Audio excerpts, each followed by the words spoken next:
The first question comes from Cora, and it asks, what are some good tips or practices for a new bootstrapped small-time e-commerce startup to get off the ground?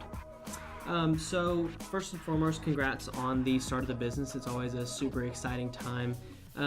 Good tips or practices. So the first thing that you need to understand and that you need to be doing, and it's e-commerce startup, so it's a very broad question, but the first thing you really need to focus on is product market fit. So who are you serving, why are you serving them, and what would make someone purchase from you as opposed to any other company who's in the space that you're in.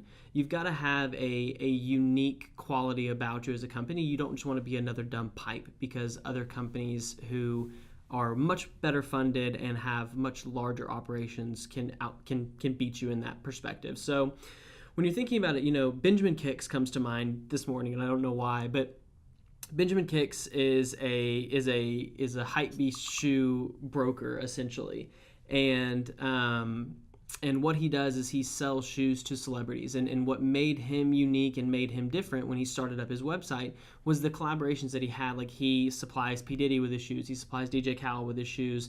He has that unique quality and property about him. So if you're starting an e-commerce brand, I'm going to go with fashion. You need to attach people to your brand that make other people stand up and pay attention. So you need to be working on influencer marketing. You need to do something that draws the interest of someone to your product without just screaming, hey, this is my product. Nobody cares about you in the beginning. They care about the associations that you have.